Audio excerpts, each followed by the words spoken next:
Akkam jirtu kabajamoota fi jaalatamtoota hordoftoota biiftuu Oroo bakkuma jirtanitti nageenyi keenya kan kabajaatiif kan jaalalaa isin haa ga'u isin hin jenne ta'an suuraan oduu sa'a kana qabannee dhiyaannee jirra. Hanga dhuma sagantaa kanaatti nu wajji turaan affeerraa kenna kun biiftuu Oroodha keessani laayik sheer godhuu hin dagatina jajjabeeffadha kallattimaan gara mata duree oduu amma qabadheetti yeroo deemu oduun jalqaba.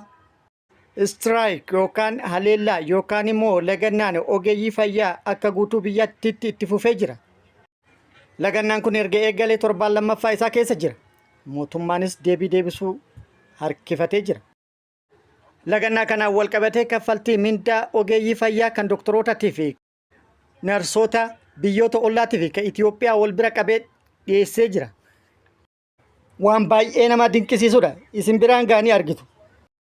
Oduun itti aanu oduu oolmaa Oromiyaati. Oduu oolmaa Oromiyaatiin oduu injifannoo baay'ee fi akkasumas gagabbataa qabannee jirra. Waraanni bilisummaa Oromoo Oromiyaa bakkoota garaagaraatti haleellaa loltoota mootummaa irratti raawwateen injifannoo baay'ee fi akkasumas gagabbataa argatu himee jira. Kibba Oromiyaa giddugala akkasumas lixa Oromiyaa bakkoota garaagaraatti haleellaa loltoota mootummaa irratti raawwateen loltoota mootummaa hedduu hojiin ala taasisee hedduu harkaan qabuun meeshaalee waraanaa hedduu irraa hiikkatuun injifannoo gagabbataa argadhe jedhee jira. Guutuu isaa isin hin kenna. Guutuu oduu kanneenitii fi kan biroo wajjin isin wajjin kan turaanii bariisoo ganamooti guutuun oduu akka itti aanu kanatti wal dura duuban isiniif dhiyaata. Strike yookaan lagannaan ogeeyyii fayyaa akkuma itti fufetti jira. Mootummalleen deebisuu caalaa sababoota garaagaraa dhiyeessuudhaan osoo deebii hin deebisin yeroo dheeressaa jira. Gidduu kanatti immoo tajaajilamaan miidhamaa akka jiru odeeffannoon hospitaalota garaagaraa irraa bahaa jiran argisiisaa jiru. Kun akkuma jirutti ta'e lagannaan ogeeyyii fayyaa kun sirri miti kan jedhu ragaa addaa tokko qabadhee jira. Isin biraan gaha. Kunis ragaa kaffaltii mindaa ogeeyyii fayyaa kan doktorootatii fi kan narsoota biyyoota ollaa Itoophiyaa ta'an kan biyyoota Afrikaa bahaa qabadhee jira. Akka itti aanu kanatti isiniif dhiyeessa. San booda murtee isinuu ni keettan. Kan dursee isiniif dhiyeessu ragaa kaffaltii mindaa doktoroota biyyoota ollaatii fi kan Itoophiyaati. Tokkoffaa Itoophiyaa baatii tokkotti kan kaffalamu $84.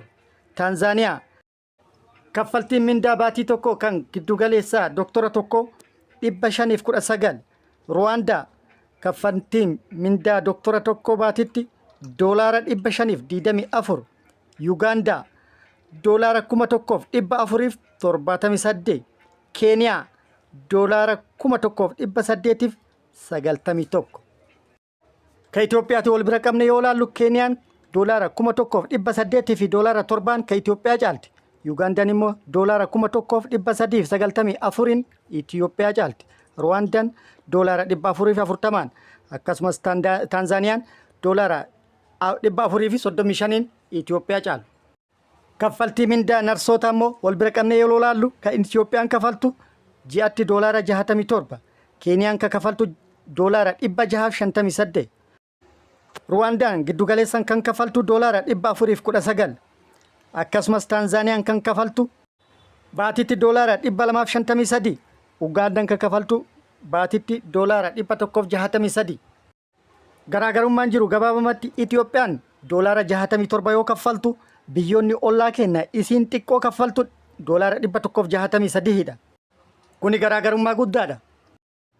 Kun akkuma jirutti ta'e rakkoon guddaa fi garaagarummaan guddaan hojjettoota Itoophiyaatii fi akkasumas biyyoota kaaniin gidduu jiru. Tokkoffaan qaala'insa jireenyatti wal qabatee biyyoonni kunniin tasgabbaa yoo ta'an kan Itoophiyaa immoo kan ija baasedha. Kan xaaraa tuqeedha. Qaala'insi jireenyaa biyyoota kanneen keessa jiruu fi Itoophiyaatti jiru dachiifisameedha. Qaala'insa jireenyaa jiru kanarraa kan ka'e hojjetaan kun mindaa kana fudhatee yoo magaalaa seene mee maal bitee maal dhiisaa maal bitee maal irraa haftiif. Kun akkuma jirutti ta'e isa kana yaada keessa galchuun lagannaan ogeeyyiin fayyaa akka guutuu Itoophiyaatti gaggeessan sirri miti kan jedhu warra ogeeyyii fayyaa hidhus reebus akkasumas doorsisus gaafii kana biraan nu ga'i deebii isaanirraa eeggannaa naan jedhanii jiru. Kunoo biraan ga'ee jira maal jettan. Oduu oolmaa Oromiyaatti lolli Oromiyaa bakkoota garaagaraatti loltoota mootummaatiif waraana bilisummaa Oromoo gidduutti deemaa jiru cimee itti fufee jira.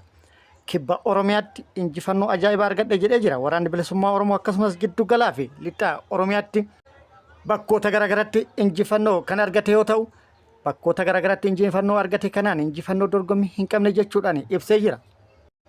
Mootummaan opereeshinii baatii tokko yookaan immoo hanga waxabajjii 30tti waraana bilisummaa Oromoo Oromiyaa keessaa qulqulleessa jechuudhaan humna guddaa bakkoota garaagaratti fe'aa jiraatus humni waraanaa bakkoota garaagaratti inni fe'es waraana bilisummaa Oromoo dura dhaabbachuu akka dadhabde waraanni bilisummaa Oromoo ibsee jira. Haaluma kanaan opereeshiniin isaan baatii tokkoof karoorsan guyyaa tokko lamattuu fashaluun hojii isaa eegalee jedhee jira. Kun akkuma jirutti ta'e waraanni bilisummaa Oromoo zoonii kibba Oromiyaatti haleellaa loltoota mootummaa irratti raawwateen miidhaa guddaa irratti akka dhaqqabsiise odeeffannoon nu gahee jira. Kibba Oromiyaa godina Booranaa aanaa Taltallee ganda Marmarroo Ardaa Birreessaatti waraanni bilisummaa Oromoo Cibraane Baddaa Daraaraa haleellaa loltoota mootummaa irratti raawwatee loltoota mootummaa 25 addunyaa kanarraa godaansise 17 madoodhaan adabee tokko harkaan qabe. Akkasumas KM 15 dabalatee meeshaalee biroollee irraa hiikkadhe jechuudhaan ibsee jira. Akkasumas waraanni bilisummaa Oromoo zoonii lixa Oromiyaa bakkoota garaagaratti haleellaa loltoota mootummaa irratti raawwateen injifannoo gagabbataa argadhe jedhee jira. Haaluma kanaan lixa Oromiyaa godina Iluu Abbaaboor bakkoota garaagaratti waraana mootummaa irratti haleellaa cimaa gaggeessuun miidhaa guddaa irratti dhaqqabsiisu kan hime waraanni bilisummaa Oromoo haleellaa Daarimuttuu loltoota mootummaa irratti raawwatee loltoota mootummaa 5 harkaan qabee akkasumas kan biroo kaan madeessee kaan addunyaa kanarraa godaansisu himee jira. Haleellaa raawwate kanaan meeshaa hedduu kan hiikkate yoo ta'u AKM 8 bireenii tokko rasaasa isaa wajjin akkasumas meeshaalee waraanaa kan biroollee irraa hiikkatu himee jira. Haaluma wal fakkaatuun haleellaa Machaa irratti raawwatee loltoota mootummaa 21 kan harkaan qabe yoo ta'u kaaniin madeessuun kaan immoo addunyaa kanarraa godaansisuun meeshaalee hedduus irraa hiikkatuun injifannoo boonsaa argadhe jedhee jira.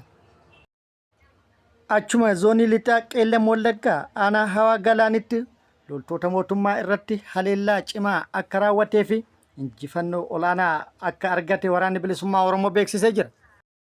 Har'a caamsaa 24/2025 Hawaa Galaan ganda Tuulamaa Canqootti birgeediin Odaa Kaarraa haleellaa loltoota mootummaa irratti raawwateen loltoota mootummaa hedduu addunyaa kanarraa godaansisee hedduu madoodhaan adabee kan harkaan qabes baay'ee akka ta'e waraanni bilisummaa Oromoo beeksisee jira. Meeshaalee waraanaa hedduus xiqqaa hanga guddaatti yookaan kan gareetee hanga kan dhuunfaatti akka irraa booji'e waraanni bilisummaa Oromoo beeksisee jira. Guutuu kan dabalata oduu kana akkuma nu ga'een qabannee kan dhuufnu ta'a.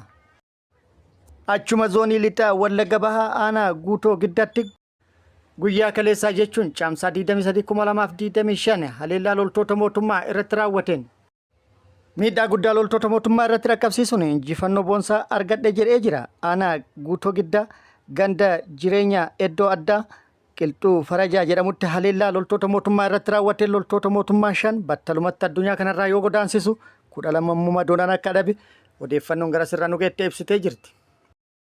Gara oduu injifannoo giddugala Oromiyaa irraa nu geettan immoo waraanni bilisummaa Oromoo har'a giddugala Oromiyaa bakkoota garaagaratti haleellaa loltoota mootummaa irratti raawwatee jira. Kaaba Shawaa Salaaleen aanaa Hidhabuu Abootetti haleellaa har'a raawwateen miidhaa guddaa loltoota mootummaa irratti dhaqqabsiisuun injifannoo boonsaa akka argate odeeffannoon achirraa nu gahee jira. Akkasumas odeeffannoo kenne kan kana dura isiniin geenne irratti achuma Kaaba Shawaa aanaa Warra Jaarsotti haleellaa loltoota mootummaa irratti raawwatee miidhaa guddaa irratti dhaqqabsiisuun injifannoo boonsaa akka irratti argate odeeffannoo achirraa nu gahe isiniin geennee turre. Achuma zoonii giddugala Oromiyaa kibba lixa Shaggar aanaa Sooddoo Daacitti waraanni bilisummaa Oromoo haleellaa loltoota mootummaa irratti raawwateen injifannoo argatu odeeffannoon nu gahee jira. Caamsaa 22/2025 guyyaa tokko dura jechuudha kibba lixa Shaggar aanaa Sooddoo Daaci ganda Majjaa Qixxee iddoo addaa Guraandaa jedhamutti haleellaa loltoota mootummaa irratti raawwateen loltoota mootummaa 13 battalumatti addunyaa kanarraa godaansisee 18 immoo madoodhaan adabuun meeshaalee akka irraa hiikkate odeeffannoon achirraa nu gahe ibsee jira. Walumaa galatti akka guutuu Oromiyaatti guyyaa har'a lolli bakkoota garaagaratti gaggeeffamaa kan oole yoo ta'u lola bakkoota garaagaratti gaggeeffamaa oole kanarratti waraanni bilisummaa Oromoo iddoo hundattuu injifannoodhaan xumuruu yookaan goolabuu odeeffannoon nu gahee jira. Gama mootummaatiin immoo mootummaan opereeshinii baatii tokko jechuudhaan dursee humna guddaa bakkoota garaagaratti kan qubachiisee fi akkasumas kan bobbaasaa jiru yoo ta'e illee milkaa'aa akka hin jirre odeeffannoon bakkoota garaagaraa irraa nu gaane addeessaa jiru. Kabajamoota fi jaalatamtoota hordoftoota biiftuu Oroo oduu namaaf qabadde kan hanga ammaa kana guutuu oduu wajjin isin wajjin ka ture ani Bariisoo Ganamooti. Hanga yeroo itti aanutti deebinee wal agarrutti nageenyi rabbi isiniif haa baay'atu. Nagaatti nuu turaan immoo hawwii kennaa nagaatti nuu tura.